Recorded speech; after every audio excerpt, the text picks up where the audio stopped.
Chapter 4. Zelda took her time in front of the mirror, braiding strands of hair out of the way before pulling it all back and away from her face. Her eyes were locked on what she was doing, and her hand fumbled around her cluttered vanity for a pin she knew was there.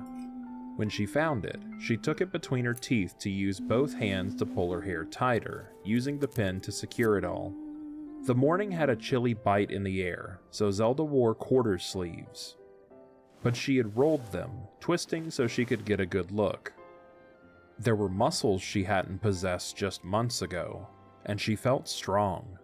She imagined this was what it was supposed to feel like to wield the goddess's power, though she still couldn't tap into it. Without it, she felt weak, useless, defenseless. A damsel, a princess. She never wanted to feel that way again, and Link was her means of achieving it. He was good, a good fighter.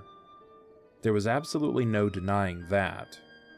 He'd demonstrated his speed, his agility, his footwork, and his strength.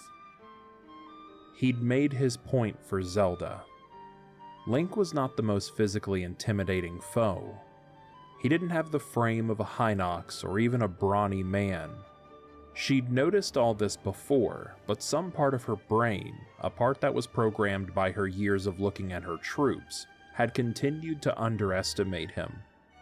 Deep down, she'd just believed that someone as unassuming as Link was a tactician, a trainer only even, but not one who participated in real battles. She'd hate to see if his strength was reflected in the muscles hidden beneath his shirt. Well, she wouldn't hate to see that. She reflected on the past week and a half that they'd been training. His smaller physique had been part of his lesson for her, he'd said. He was the smaller opponent, and he used that to his advantage, ducking and rolling and moving quickly. She'd need to do that too. Yiga were notoriously tall and burly, or lithe and fast. They'd taken the day after his sparring match to sit and discuss what he'd done, urging her to break down both opponents' actions. She liked this.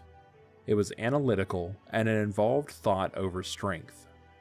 It was like researching, deduction, inferring, and theorizing. She'd offered her reasoned-out guess, and Link had either confirmed or denied her assumption. He spent their whole time together just sitting with her, or even reenacting something so she could have a visual component to reference. Something about learning these techniques with Link had become fun. So, a week after his demonstration, she'd ceased her complaining, no longer interested in annoying him simply out of spite. That didn't mean she had found it in her to cease grumbling altogether, especially when she did something wrong, or found something more difficult than it appeared. But it was now genuine, not malicious. Frustration with herself, rather than frustration with him. He made even more of an effort to change his teaching style for her, and she noticed it. He no longer observed, but he participated. She didn't feel isolated or alone, or even inferior to him. He matched her skill at times when he could, like when they ran. He never got ahead of her, or showed off, while working with her, that is. And he adapted as much as he could to fit her style of learning, and she felt like it was all finally working. If he could make an effort, she could as well. With a final look at her newfound muscle and letting her sleeve fall back down, she crossed her room, pushing the door open, only to gasp when she saw Link uncharacteristically waiting for her, leaning casually against the wall as if he'd been there for some time. She glanced at the window behind her to check the sunlight. It looked about normal. She didn't think she'd fallen off schedule. Link! I'm not late, am I? He grinned at her surprise. No, Princess. I came up here early to catch you. Closing the door behind her, she looked at him with suspicion. You could have knocked, you know, rather than standing out here for however long. You're not on duty, and even if you were, you can still knock. They both started walking down the hall at the same time, though Link hurried in front of her to lead her down a different passage than the one she usually took to the training yard. I didn't want to bother you. Uh-huh. The yard is that way, you know. She pointed to the stairwell. We're not going to the training yard. Are you interested in an adventure with me? I've already been cleared to take you outside the palace, if you agree. Instantly, Zelda's posture straightened, and she nodded. Of course. Please get me out of here. He snorted. As you command, princess. The sky was still dark with the rise of the early dawn when their horses had been saddled, foreboding the impending threat of a heavy rain later that day. Though Link offered to postpone their trip for a brighter day, Zelda refused, so he'd lent her a cloak of his that they'd grabbed when they passed the barracks. Pulling it over her shoulders early, she tucked her arms inside to keep the chill the morning brought along off of her as they rode out into Hyrule Field. The cloak smelled so distinctly of Link that Zelda was honestly surprised. She figured it might be a combination of things or of several soldiers since the barracks housed so many. But Link always smelled like grass and fresh air tinged with the smoke from the fires that were lit outside. Mixed in was a distinct floral aroma, and she imagined that had to be from his time patrolling the palace and the gardens, which was his route when he wasn't outside the walls or her door. This cloak's scent was no different than Link before they trained, when he was clean. Once he began to sweat, the flower scent faded and was replaced, which was distinctly different from how he smelled now. Princess. Sorry. What? She snapped back from her thoughts, noticing the sky was brighter, still overcast, but clearly with a risen sun. Goddess, how long had she been in her own mind? We're nearly there. Oh, yes. Right. Raising an eyebrow, he wondered where her mind had been, but shook it off as he led her into a forest. She'd lost track of where they were in her haze, but when Link dismounted, she did as well. He held his hands out to their surroundings. Here we go. You brought me to the woods? I did. With a sly smirk, he led her deeper into the trees on foot. Zelda curiously trudged along, avoiding the thick underbrush, watching for raised roots and the occasional stone that cropped up. Link glanced back at her often, especially when she made any noise of disapproval, but she followed, eager to see what the fuss was with this stretch of trees. When they entered a small clearing, she saw it. Oh, wow. She hurried past Link in her awe. The ruins of a house long since taken back by nature stood in shambles, green from moss and tangled in vines and plants. Her hands ran along the stone foundation, solid and firm, still completely intact, leaving the distinct outline of the structure, though most of the walls had already gone. She followed the outside, imagining the shape until she saw a rotted fence. A yard, she figured, or maybe a garden. There were trellises that still hung, though vines had overtaken the entire thing, dangling until they nearly touched the ground. Hopping up onto one of the stones, Zelda swung her legs around and tested the ground for structural integrity. A large part of her knew that if Link had brought her here, he'd already tested it all, so her inspection was less in-depth than it would have been otherwise. Some things still stood, like the kiln that denoted the kitchen, though flowers grew in the near-collapsed opening. A bird's nest sat atop a stone wall, and Zelda giggled with pure giddiness as she inspected the surviving steps before turning back to Link. How did you find this? Stumbled across it on patrol. I figured you'd enjoy seeing it as well. You had that book with you the other day. The one about old villages. She smiled, too excited to find it odd that he paid so much attention to what she'd been reading during their breaks. Do you know who lived here? I thought you might want to research that. I have a map for you in my bag, and I marked where we are so you can do some digging, if you would like to. She was already running her hands along the stones again, making her way across the structure, imagining doorways and walls and furniture. I can't believe any of this is intact. Judging by the vegetation and the style, this must be about 200 or 300 years old. That's older than I expected. He finally moved closer so he could sit on the wall to watch her. Which he was glad he did, because Zelda hoisted herself up onto a narrow stretch of the wall to get a higher vantage point. From the gleam in her eyes, he could see her desire to cross a thin section to reach the highest sturdy platform to stand on. He sprung to his feet and hopped up behind her, already sensing her mischievous actions before they could play out. He steadied himself, getting his balance in a way Zelda never did. Princess? It was a warning before Zelda could take a step, but she didn't pay him any mind. Instead, she walked across, as if it were the sturdy security of the solid forest floor. But it wasn't. Her foot slipped, misjudging the balance that would be required on the uneven stones, and it was airborne, but Link had his arm around her waist, lifting her and spinning her behind him with ease so she was back on wider surface. He didn't say anything, but his judgmental look spoke volumes. What? She tried to sound haughty, though there was a tremble in her voice. That fall specifically wouldn't have been too bad, perhaps a throbbing ankle in the sense to not try again, but the shock of her foot meeting air had frightened her for a moment. Still, she was looking to go even higher. I just wanted to get a better look. Wistfully looking down at her limited view, a small smile had settled on her lips. Link was a good knight. He was respectful to his charges, tough on his trainees, a good fighter, and a rule follower. He'd gained acclaim for his skills, his dedication, his leadership, and his ability to follow. He was a perfect knight. Most of the time.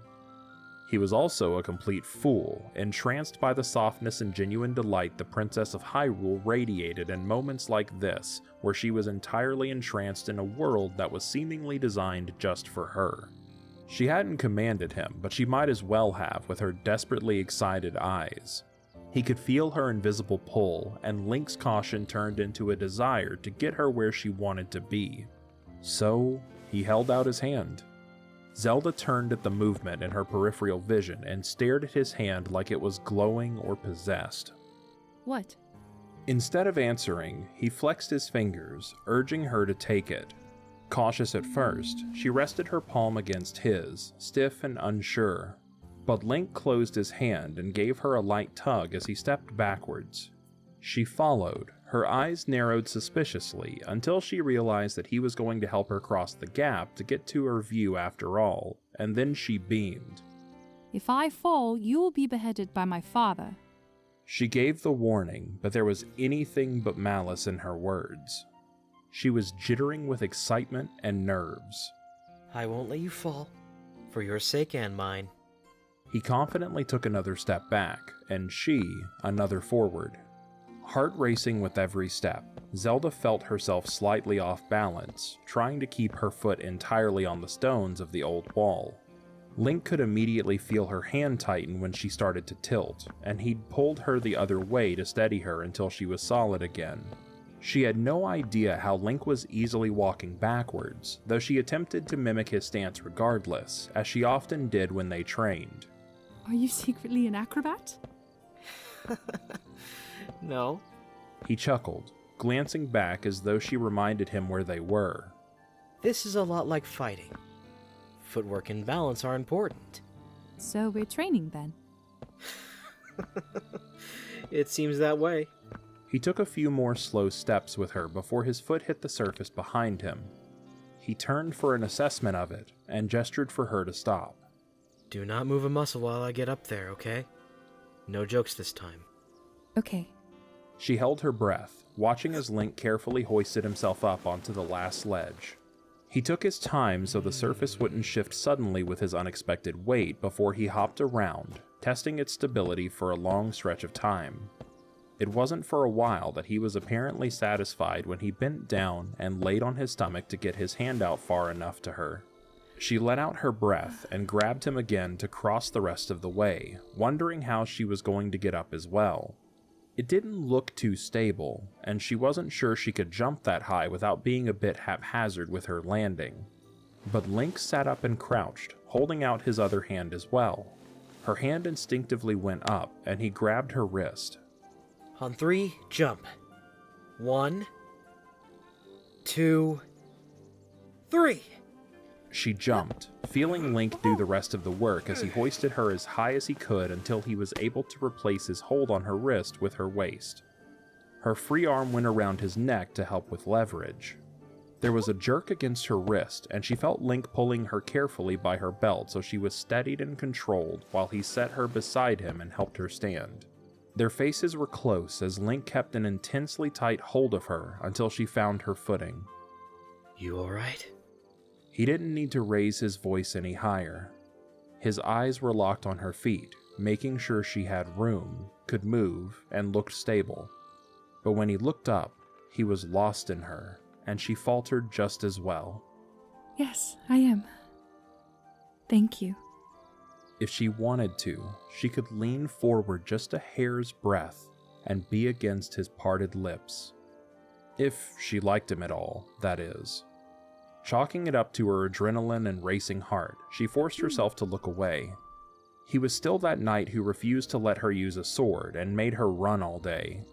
With some effort on the narrow and relatively unsteady ledge, Link helped her to turn around, though he kept her securely tucked against him at this height.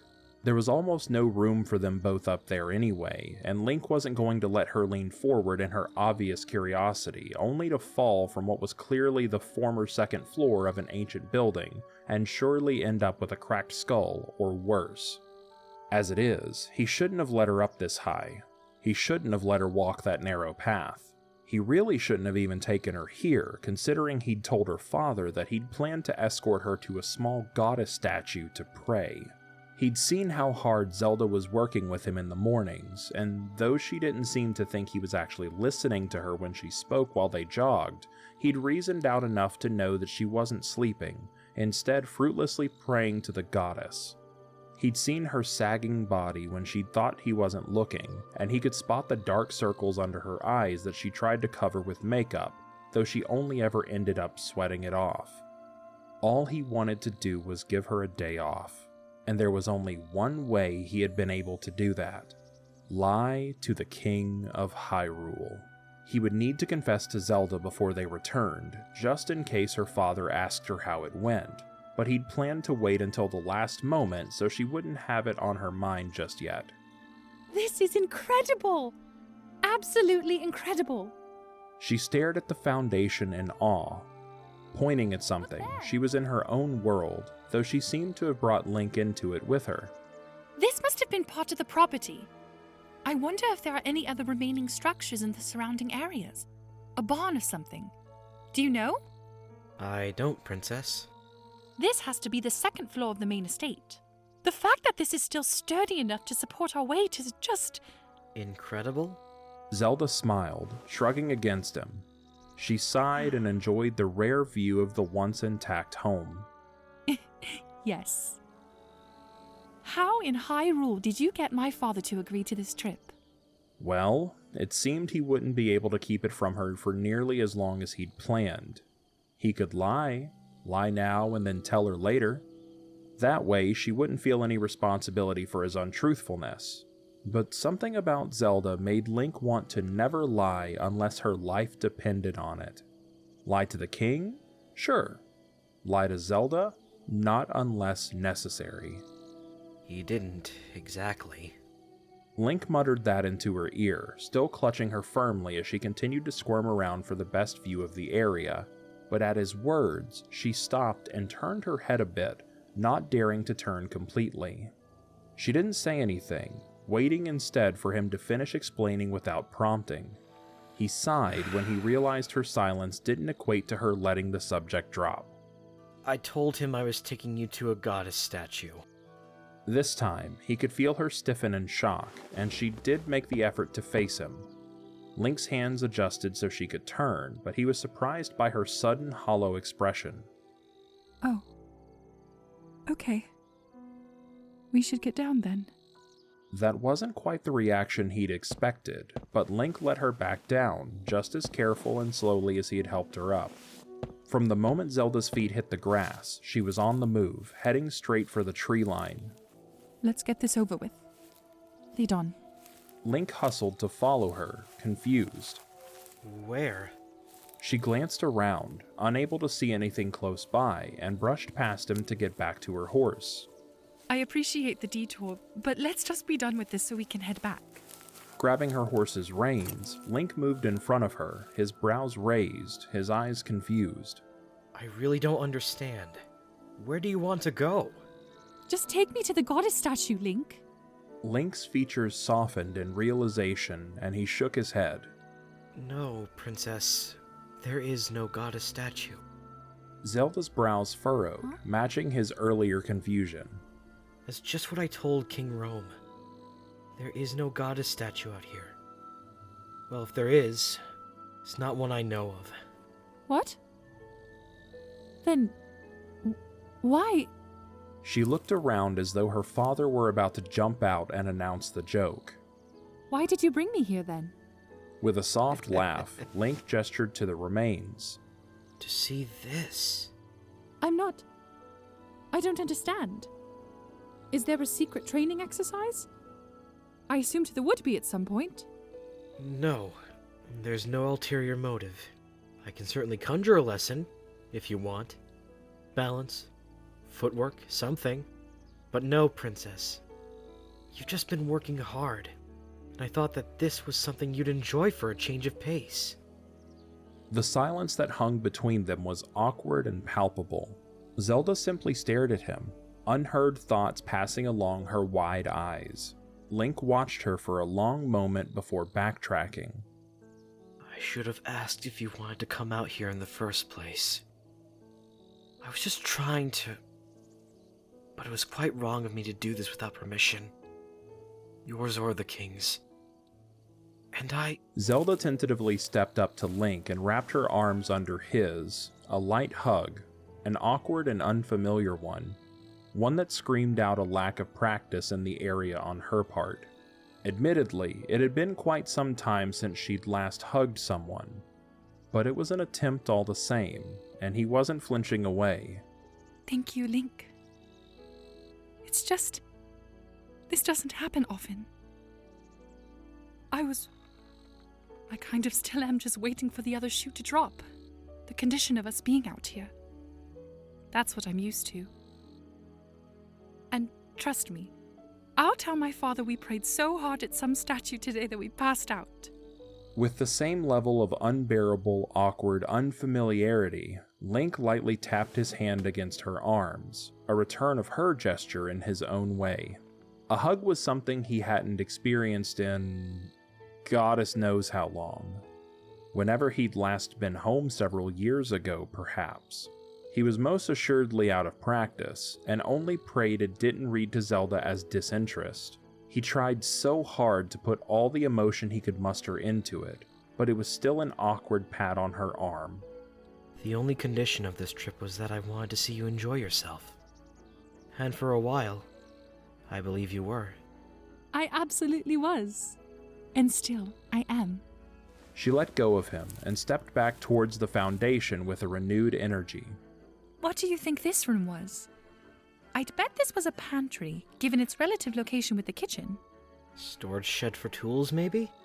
She smiled at his odd guess, wider and more open than he'd ever seen from her before, and then he realized in her relaxed shoulders, her grin, and her near-skipping gait, this was what the Princess of Hyrule looked like when she let her guard down.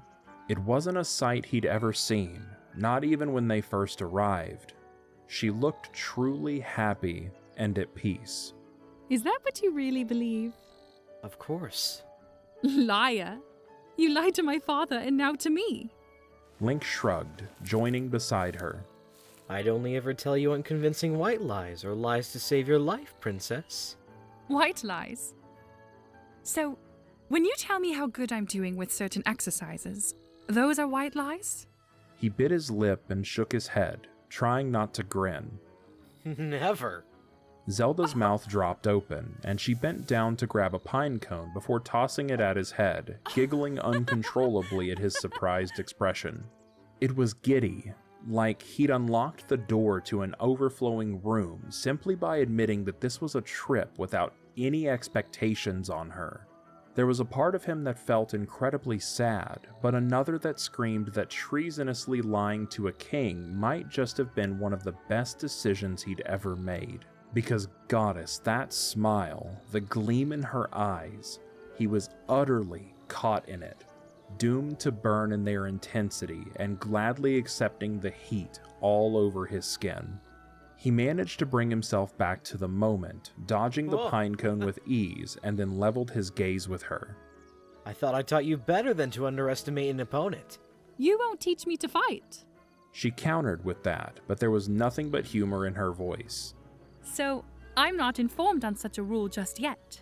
She tossed a pile of leaves at him, not that they actually went very far, looking as triumphant as if she'd just beat him in combat. Okay, let's see what you have learned then.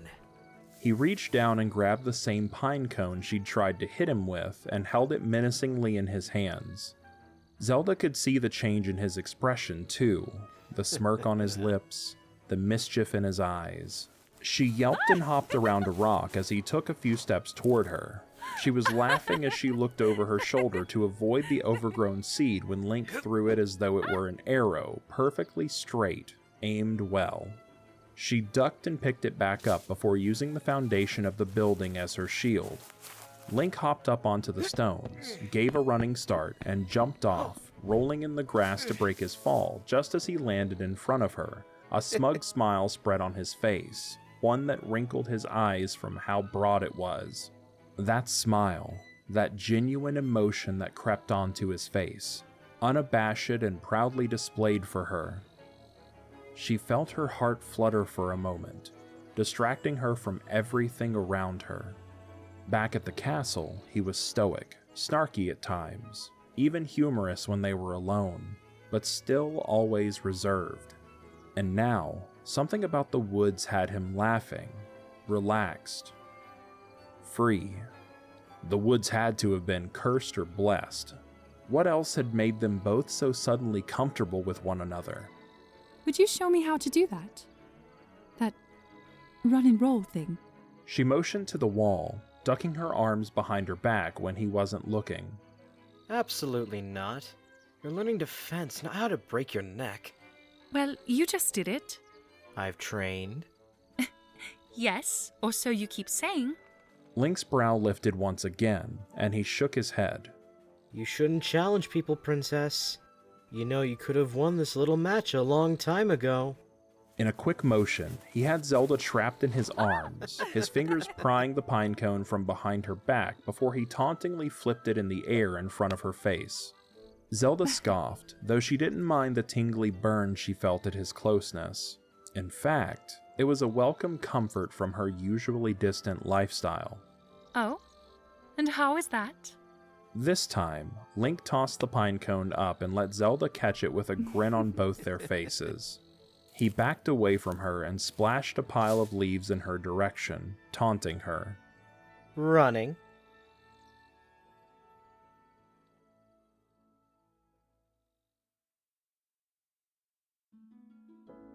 Thank you for watching this chapter of The Legend of Zelda: Dance With Me. We hope you enjoyed and can't wait to release future chapters. If you like the series, I implore you to subscribe and ring the bell for notifications. And if you want to support us, consider signing up for the Patreon. The link is in the description below. If you want to read ahead in the story, you can find DeiliaMedlini's AO3 down there as well. Thank you again for watching. Farewell. Now then, I wonder how my daughter is doing at the goddess statue Link took her to.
Hello,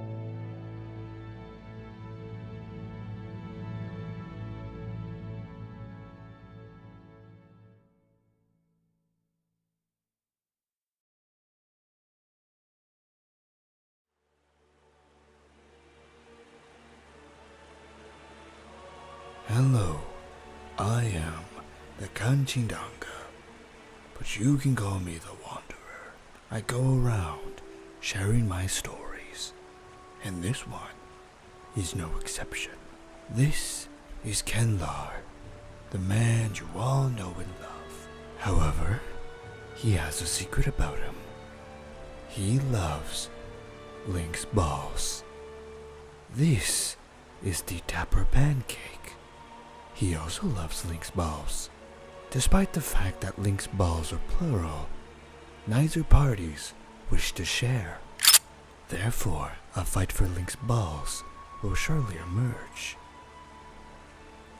Who will be the victor, I wonder, and gaze upon Link's balls? However, we'll have to save that for another time.